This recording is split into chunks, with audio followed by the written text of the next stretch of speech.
अपने पसंदीदा शो के फुल एपिसोड देखने के लिए अभी डाउनलोड करें दंगल प्ले ऐप।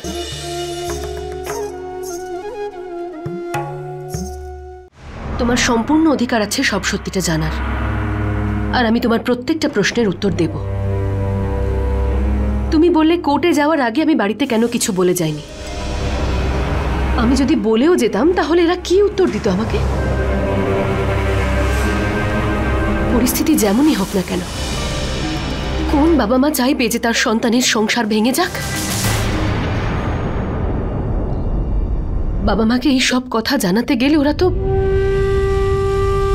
আরো অনেক বেশি কষ্ট পেত।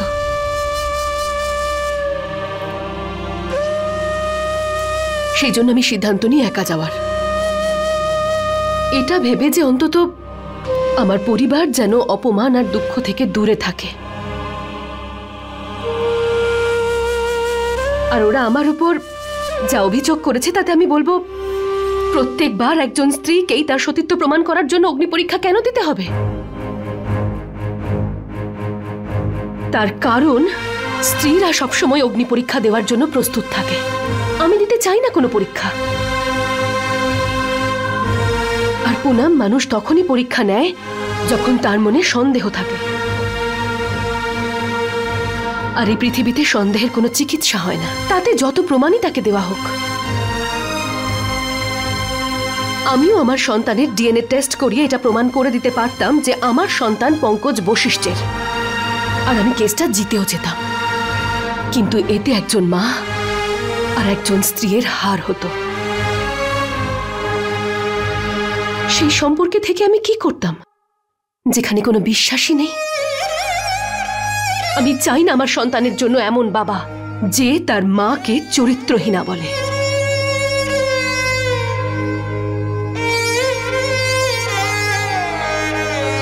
আমার সন্তান আমার শরীরের অংশ, আরও আমাকে মা বলে ডাকবে, এটাই যথেষ্ট আমার কাছে, আর ওর কাছেও।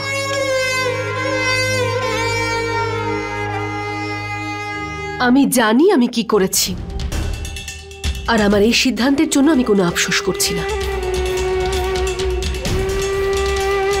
তুমি বললে তোমার পরিবার, যে পরিবারের সদস্য তুমিও।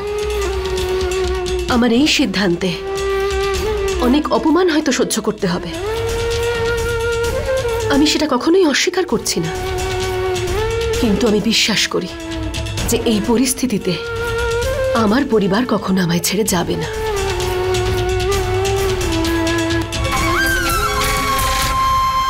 আনন্দ এলে তাকে দুহাত মেলে স্বাগত জানাও, আর দুঃখ এলে বুক চিতিয়ে তার সাথে লড়াই করো।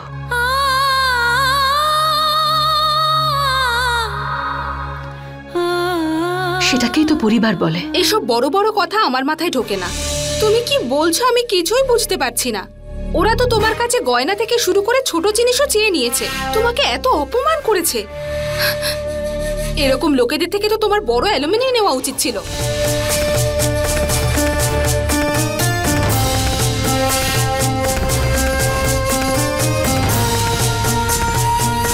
কেন নাওনি দিদি তুমি? তোমার তো ওই টাকার উপর অধিকার ছিল।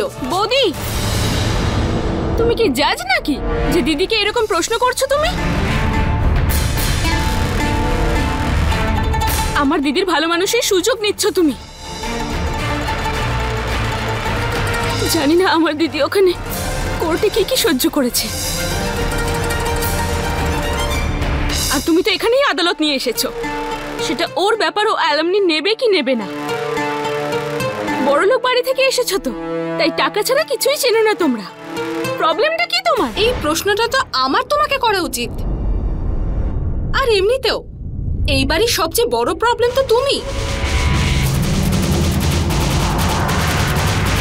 আমি অন্তত টাকা পয়সার কথা চিন্তা করি, আর তুমি তো সেটাও করো না।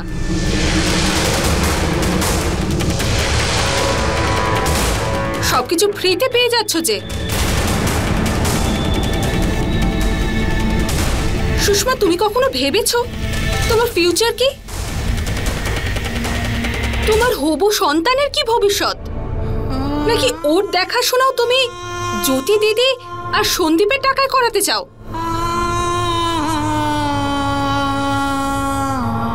সেটা নিয়ে চিন্তা করো না তুমি। যদি নিজে রোজগার করতে তাহলে টাকার মূল্য তুমি আজ বুঝতে পারতে। পুনম, চুপ কর, এবার অনেক হয়েছে। আমি তোমাকে আগেও বলেছি তুমি এই বাড়ির বৌমা, নিজের সম্মান বজায় রেখে কথা বলো। এই বাড়িতে সুষমারও অধিকার আছে, আর এই পরিবারটা কিন্তু সুষমারও। দিদি কিন্তু আমি তো। অনেক হয়েছে পুনম। যতক্ষণ তুমি সীমার মধ্যে থেকে প্রশ্ন করে গেছো আমি কিন্তু তোমার সব কথার উত্তর দিয়েছি। তোমার প্রতিটা কথাকে আমি ছেলে মানুষই ভেবে ক্ষমা করে দিয়েছি।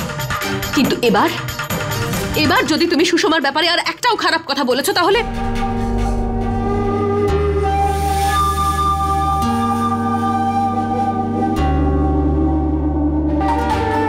আমি এই ব্যাপারে আর কোনো কথা বলতে চাই না।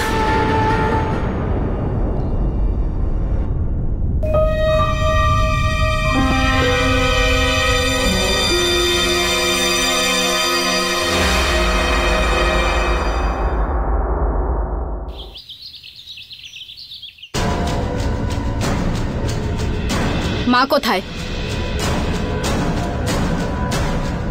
আপনাকে জিজ্ঞেস করছি।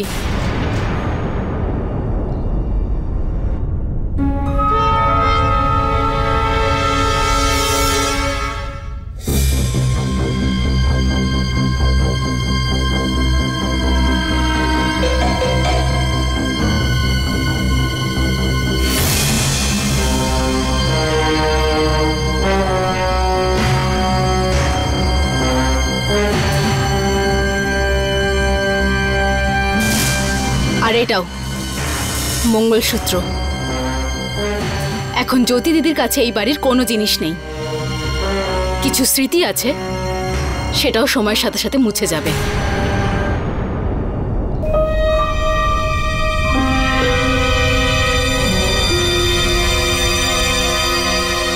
আসুন আসুন, ম্যাডাম তো আপনার জন্যই অপেক্ষায় ছিলেন। ছোট মা। হ্যালো মিসেস বশিষ্ঠ, প্লিজ বসুন।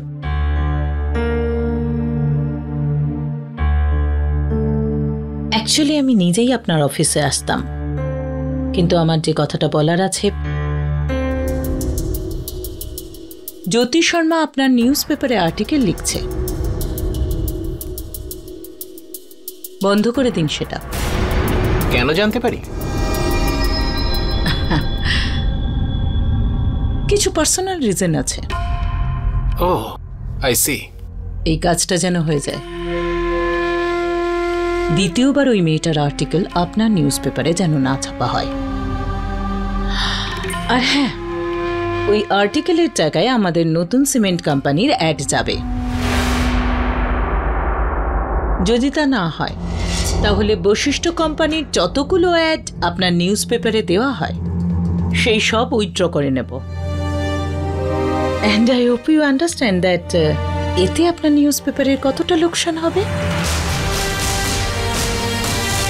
আর আপনার বস যদি এই কথাটা জানতে পারে তাহলে আই এম শিওর উনি খুশি হবেন না।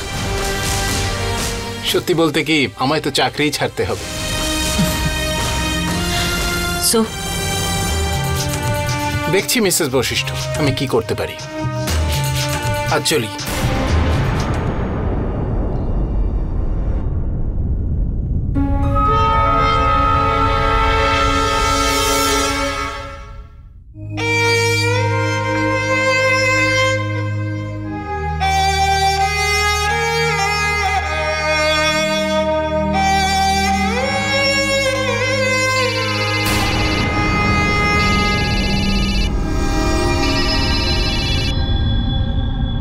হ্যাঁ দাদা, হ্যাঁ হ্যাঁ আসছি, ব্যাস বেরোচ্ছি আমি। নতুন ঘুঙুর? আচ্ছা, আসার সময় নিয়ে আসছি। হ্যাঁ।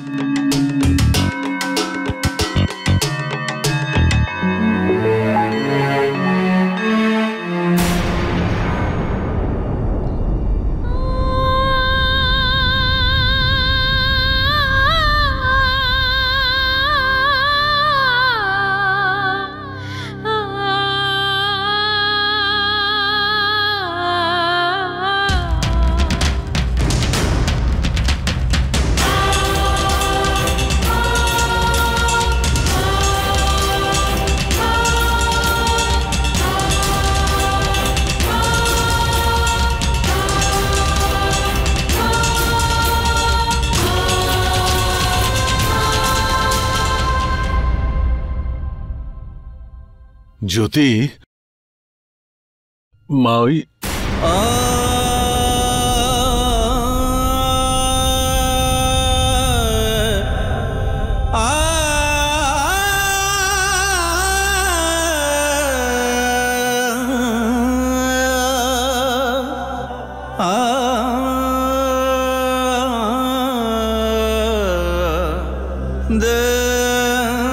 জ্যোতি, সময় থেমে থাকে না বাবা।